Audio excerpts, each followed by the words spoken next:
Kalau dia tidak pantas bahagia, dia tidak ingin diutamakan, dia cuman mau disayangi dan dianggap ada oleh orang-orang yang dia sayangi.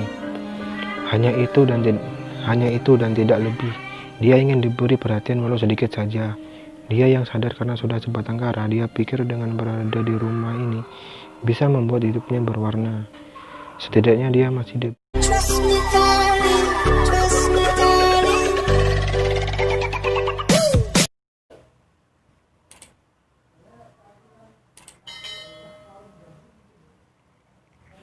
Mama, apa ada yang sakit? Bagian mana yang sakit, Ma? Bilang sama Zain, ucap Zain lembut pada mamanya. Enggak ada, Nak. Mama mau pulang sekarang. Ucap Ica memohon pada anak semata wayangnya itu. Iya, ayo kita pulang sekarang, ucap Zain. Zain membantu mamanya untuk duduk.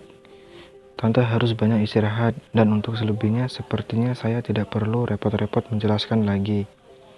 Karena putra tante pasti sudah paham, ucap Raka mengadipkan satu mata pada Zain. Kau harus memeriksakan matamu ke dokter mata, Dokter Raka. Ucap Zain sengaja mengejek. Arisa, Mama Zain hanya menggelengkan kepala karena tingkah dua pria dewasa di hadapannya yang bertingkah seperti anak kecil. Sudah, kalian ini sudah dewasa, tapi masih saja bersikap seperti anak kecil, ucap Arisa. Maaf Tante, Ica, tapi Raka sangat gemas dengan anak tante ini, betah banget menjomblo, ucapnya sedikit menyindir. Arisa memandang anak semata wayangnya itu. Aku pasti akan urus kesehatan mamaku dengan baik, Dokter Raka. Terima kasih atas pertolongan Anda, ucap Zain. Saya memberi hormat pada Raka. Kau ini dasar suka sekali mengalihkan pembicaraan, ucap Arisa memukul pelan lengan Zain. Zain hanya tertawa pelan. Raka, apa Tante boleh tahu siapa nama gadis yang menolong Tante tadi? Tanya Arisa padanya. Raka dan Zain terdiam sesaat, saling memandang. Tante sadar kalau Tante diselamatkan oleh gadis dan supir angkot itu? Tanya Raka. Arisa mengangguk pelan. Iya, Tante sadar, tapi pandangan Tante saat itu menggelap. Tante hanya mendengar suara histeris dan tangisan gadis itu. Juga supir angkot yang memarahi orang-orang karena hanya menonton saat kejadian di pasar tadi. Ucapnya pelan, hampir meneteskan air matanya. Mam, sudahlah, kita akan ke rumah gadis yang menolong Mama. Juga supir angkot itu. Kita akan ke rumah mereka nanti. Ucap Zain berusaha menenangkan Arisa sambil memeluknya hangat. Arisa mengangguk iya. Mereka pun berkemas untuk pulang ke rumah. Setelah menyelesaikan administrasi di klinik itu, Zain dan Arisa kembali pulang ke rumah. Tapi sebelumnya, Zain mengambil ponsel milik Ica, gadis yang menolong mamanya saat kecelakaan tadi pagi. Awalnya Raka sempat tidak memberi, dengan alasan takut jika gadis itu kembali ke klinik dan meminta ponselnya. Tetapi dengan alasan ingin bertemu dengan gadis itu, tanpa susah payah, akhirnya Raka mengizinkan Zain untuk membawa pulang ponsel milik gadis itu. Ica, rumah Zakaria Afnan, Jakarta. Malam hari, Zain dan Arisa sudah sampai di rumah mereka sejak sore tadi. Seluruh keluarga sangat cemas dengan keadaan Arisa. Terlebih lagi suami Arisa, Zakaria Afnan. Zaka yang masih berada di Singapura akhirnya memutuskan untuk kembali ke Jakarta saat itu juga.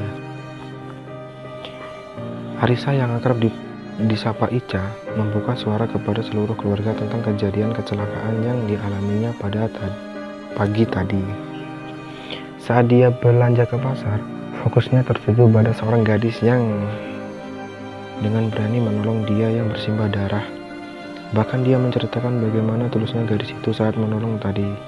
Walau tak sempat melihat siapa gadis yang menolongnya, bagi Arisa gadis itu adalah malaikat yang pasti baik hatinya. Setelah semua keluarga dan kerabat pulang dari rumah mereka, Ivan Santoso, sepupu Zain yang masih berada di rumah mereka, bertanya tentang gadis itu. Siapa tadi nama gadis itu, Tan? Tanya Ivan pada mereka yang masih duduk di ruang keluarga sambil menikmati cemilan yang ada. Yuri, Van. Namanya Yuri. Namanya saja cantik, sesuai dengan perilakunya yang cantik. Ucap Arisa seperti mengharap kalau Yuri masih lajang dan bisa dijodohkan dengan putra semata wayangnya itu. Zen berpura-pura tidak mendengar ucapan mamanya itu dan tetap fokus pada Mac-nya. Kenapa kamu tanya, Van? Ada niat mau bantu mencari tahu siapa gadis itu? Tanya Zaka pada Ivan. Iya, Ivan. Eyang pun sepertinya penasaran dengan gadis itu. Kejadian ini sangat langka sekali. Gadis itu berani menolong seseorang yang tidak dia kenal. Ucap Gaida Hamrah, yang akrab disapa Ida. Semua diam sambil berpikir. Begitu juga dengan Zen. Dalam diamnya, dia berpikir keras bagaimanapun caranya dia harus berterima kasih dengan gadis itu. Karena sudah menyelamatkan mamanya, orang yang paling dia sayangi itu. Kami akan coba cari tahu tapi mungkin ponsel milik gadis itu bisa kita jadikan sebagai petunjuk juga, Kak Zen. Ucapnya pada melirik ke arah Zen. Zen hanya diam, bahkan tak memandang Ivan sedikit pun. Oh, ayolah Kak Zen, sikap dinginmu itu. Kenapa masih kau pelihara sampai sekarang, Kak? Usiamu sudah tua, bersahabatlah sedikit dengan para sepupumu. Ucap Ivan menyindir Zen. Ya, karena sedari tadi, dari mulai acara kerabatnya yang kedatangan ke rumah hingga mereka pulang, Zen acuh tak acuh terhadap mereka. Selain tipe yang pendiam dan tidak banyak bicara, Zen juga tidak terlalu menyukai keramaian. Dia juga berbicara seadanya pada siapapun untuk menghindari gibah. Van, kalau kau mau membantu abangmu ini, aku sangat berterima kasih sekali, ucap Zen lalu beranjak dari duduknya, mengambil segala barangnya, dan berjalan menuju kamarnya yang berada di lantai 2. Mereka semua melihat ke arah Zen. Kak Zen masih sama ya Tante, Om. Kapan dia bisa dapetin jodoh kalau sikapnya saja masih dingin kayak gitu? Ucap Ivan sambil tertawa pelan. Zaka hanya menggelengkan kepalanya. Kau tahu Zen gimana Ivan? Dia memang cuek, bahkan kami pun sudah mengatakan padanya, siapapun gadis yang dia bawa, asal dia berpendidikan bagus, kami pasti merestuinya, ucap Ariza. Iya Tante Ica, tapi apa Tante udah coba mengenalkan dia sama anak-anak dari teman-teman Tante, yang masih lajang juga gitu Tan? Hei, kau ini bicara apa Ivan? Kalau sampai abangmu dengar bisa habis kau. Kau tahu sendiri Zen tidak suka dengan acara dijodohkan seperti itu. Ucap Ida menasehati Ivan, berkekah pelan sambil menggaruk lehernya yang tidak gatal. Setelah mereka berbincang-bincang lama, akhirnya Ivan memutuskan untuk balik dari rumah Zen karena hari juga sudah malam. Mereka bertiga masih duduk di sofa ruang keluarga sambil menyesap teh hangat yang disediakan oleh Bi Atik, pembantu rumah tangga mereka yang sudah bekerja di rumah mereka hampir 25 tahun. Pak, gadis itu pasti baik hatinya, ucap Arisa sambil memeluk suaminya. Iya Ica, Mama juga berpikir seperti itu. Orang lain yang tidak dia kenal saja dia tolong. Sepertinya dia orang yang tanpa pamrih, timpal Ida. Apa Mama sepemikiran denganku? Tanya Arisa menatap ibu mertuanya itu. Mereka saling memandang dan melempar senyuman mereka. Sekarang tergantung Zen. Ica, kau tahu cucuku tidak suka dengan sistem dijodohkan. Iya Ma, sudahlah, biarkan Zen menikmati masa lajaknya. Dia pasti juga berpikir ingin segera menikah, ucap Zaka, menasihati istrinya, agar tidak terlalu cepat menyuruh Zen menikah, apalagi menjodohkan kepada gadis yang menolongnya saat dia kecelakaan tadi pagi. Arisa diam dan mengangguk. Iya, kita bisa pertemukan mereka berdua. Kita tidak perlu the point sama Zen. Apa cukup mereka saling kenal saja dulu? Tak kenal kan, maka tak sayang Pak, ucap Arisa. Iya sayang, tapi kau tahu gimana? Anak kita kan, dia pasti bakal menolak mentah-mentah gadis itu kalau tahu niat kalian ingin menjodohkan mereka berdua. Iya Ica, biarkan waktu yang menjawab semuanya, dan sekarang kita istirahat saja. Besok pagi aku ingin menjenguk sahabatku yang sedang sakit. Aku mau Lias mengantarku pagi-pagi, ucap Ida memberi pesan pada Arisa. Iya Ma, besok pagi aku suruh Pak Lias untuk bersiap-siap mengantar Mama, jawab Arisa. Rumah Pradipta, Salaman, Jakarta. Dipta sedang menginterogasi putri angkatnya Ica, bukan tidak percaya dengan istri dan kedua anaknya. Tapi Dipta mengenal baik mereka yang tidak suka terhadap Ica. Dia ingin tahu secara langsung kejadian di mana Ica menolong orang tabrak lari tadi pagi di pasar, sampai dia harus merelakan ponselnya sebagai jaminan tebusan biaya perawatan pertolongan si korban. Ica menceritakan semua kejadian kecelakaan itu tanpa ada penambahan kata sedikit pun. Takut-takut dia menjalankan pasalnya, ibu dan saudari angkatnya menatapnya tajam saat ini. Kau ini kalau bicara jangan dikurangi, jangan ditambahi, ucap Leta berkata sinis pada Ica. Ica hanya menunduk ketakutan karena biasanya kalau sudah ada pertengkaran kecil di rumah, keesokan harinya saat Dipta pergi bekerja, Leta pasti akan menghajar Ica habis-habisan. Enggak Bu, Ica bicara sesuai kejadian yang sebenarnya. Ica nggak ada menambahi atau mengurangi Bu, ucap Ica hampir meneteskan air matanya. Nggak usah pakai air mata buaya. Bilang aja kalau ponselmu kau jual buat kau berfoya-foya, ucap Sinta berkata asal agar papanya Dipta dapat terkecoh. Sudah, kenapa jadi saling adu mulut begini, ucap Dipta menengahi mereka. Papa kenapa nggak pernah percaya sama mama? Percayanya cuma sama dia aja, ucap Sahya menunjuk ke arah Ica yang menundukkan kepalanya ke bawah. Iya, semenjak dia datang numpang di rumah kita, Papa sama Mama selalu aja bertengkar karena hal kecil, ucap Sinta lagi. Kau dengar Ica, kau memang anak penggawa sial di keluarga kami, ucap Leta mulai emosi. Dipta memijat pelipisnya yang sedikit pening karena pasalnya di rumah ini selalu saja terjadi pertengkaran seperti ini. Dipta memang mengakui semenjak Ica datang ke rumahnya dan menganggapnya sebagai anaknya sendiri. Istri dan kedua anaknya langsung tidak menyukainya. Bahkan mereka seperti memusuhi Ica. Sejak itulah pertengkaran kecil di rumah mereka selalu terjadi setiap harinya.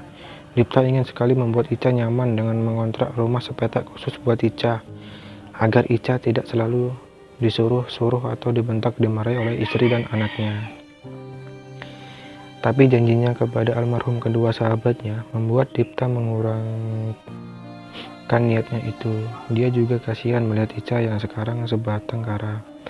Sejak kau datang ke rumah kami, Papa dan Mama kami selalu bertengkar, dan itu karena kau Ica, ucap Sahya lalu masuk ke dalam kamarnya.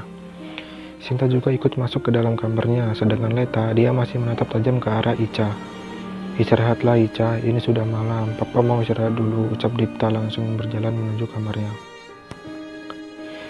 Leta dan Ica masih berada di ruang tamu. Saat Leta hendak masuk ke dalam kamarnya, Bu, apa Ica boleh mengatakan sesuatu? Ucap Ica takut-takut. Leta hanya diam. Nggak usah bicara sok formal, cih, ucap Leta. Ica hanya diam menunduk, lalu dia memberanikan diri untuk mendongakkan kepalanya dan menatap Leta. Bu, apa Ica tidak berhak mendapat kasih sayang ibu sedikit saja? Ica tahu selama ini Ica selalu membuat kalian susah, tapi Ica sangat sayang kalian, ucapnya lalu menundukkan kepalanya kembali. Leta menatapnya tajam. Kau dengar baik-baik anak pembawa sial. Aku bukan ibumu, dan kau bukan siapa-siapa kami. Kau pikir kau siapa sampai aku harus berbagi kasih sayangku padamu, ha? Ucap Leta dengan nada pelan, agar Dipta suaminya tidak mendengar ucapannya. Kau tahu kenapa Tuhan beri takdirmu seperti ini? Karena kau tak pantas bahagia. Kau lihat bahkan orang tuamu meninggal karena dirimu. Karena kau memang anak pembawa sial. Kau harus sadar diri, kau tidak pantas dapati kasih sayang dari keluarga kami. Jangan pernah berharap sampai kapanpun, ucap Leta dengan nada mulai emosi. Dan sudah cukup untuk malam ini. Malam terakhir kau mengucapkan itu padaku, Ica. Karena sampai kapanpun aku tidak akan pernah jadi ibumu. Tidak akan pernah. Dan jangan lagi memohon pada aku untuk menganggapmu sebagai putriku. Aku tidak akan pernah sudi, ucap. Tapi ada satu hal yang harus kau lakukan. Kalau kau mau, aku memaafkanmu. Setidaknya menerimamu ada di rumah ini, ucapnya. Ica seakan seperti diberi harapan besar oleh ibu angkatnya Leta. Dia lalu berdiri dan menghadap Leta dengan penuh harap. Apa itu, Bu? Ica janji nggak akan buat kalian kecewa sama Ica, ucap Ica sedikit bahagia. Kau tinggalkan rumah ini besok pagi dengan alasan kalau ingin hidup mandiri, ucap Leta pelan. Sebenarnya Leta sendiri juga kasihan melihat Ica yang sudah bersebatang kara. Tapi kalau melihat suaminya Dipta lebih memihak Ica daripada dengannya dan anak-anaknya, membuat Leta membenci Ica dan membuatnya berpikir bahwa Ica pembawa masalah dalam rumah tangga mereka. Kami akan beri kau uang untuk kelangsungan hidupmu. Itu uang dari penjualan rumah dan mobil orang tuamu dulu. Sebagian bisa kau bawa pergi, sebagian lagi itu adalah hak kami karena sudah mengurus dirimu selama ini, ucap Leta tanpa getar di bibirnya. Leta lalu masuk ke dalam kamarnya tanpa menghiraukan Ica lagi. Ica diam dalam berdirinya. Sejenak dia merasa bahwa akan ada harapan untuknya diberi kasih sayang di rumah ini. Setidaknya dirinya diterima dengan baik di rumah ini dan dianggap saudara oleh kedua adik angkatnya itu. Tapi ternyata duganya salah. Menganggapnya ada di rumah ini maksudnya adalah Ica harus pergi dari rumah ini. Dia diam sejenak. Dia lalu berjalan menuju kamarnya yang berdekatan dengan dapur, menutup pintu kamarnya. Dia lalu terduduk sambil menyandarkan punggung pada pintu kamar, menutup wajahnya dengan kedua tangannya. Dia menangis lagi. Menangis adalah hal yang dia lakukan saat dia benar-benar tidak sanggup lagi menahan sesak di dadanya. Dia selalu berpikir apakah benar kalau dia tidak pantas bahagia. Dia tidak ingin diutamakan. Dia cuma mau disayangi dan dianggap ada oleh orang-orang yang dia sayangi. Hanya itu dan tidak lebih. Dia ingin diberi perhatian walau sedikit saja. Dia yang sadar karena sudah sebatang kara, dia pikir dengan berada di rumah ini bisa membuat hidupnya berwarna. Setidaknya dia masih diberi kesempatan untuk bahagia dan menikmati kasih sayang keluarga, terutama kasih sayang orang tua. Tapi sepertinya apa yang dikatakan oleh ibu angkatnya, Leta memang benar. Mungkin dia harus pergi dari rumah ini karena rumah ini dia hanya membawa masalah dan pertengkaran saja. Ica juga merasa bersalah dan sadar bahwa selama dia tinggal di rumah ini, Dipta dan Leta selalu saja berselisih paham. Dia mengusap air mata di pipinya, berdiri lalu mengambil ransel kecil untuk membereskan pakaiannya yang tidak seberapa banyak dibandingkan pakaian milik kedua saudari angkatnya. Dia memutuskan untuk pamit dari rumah ini besok pagi.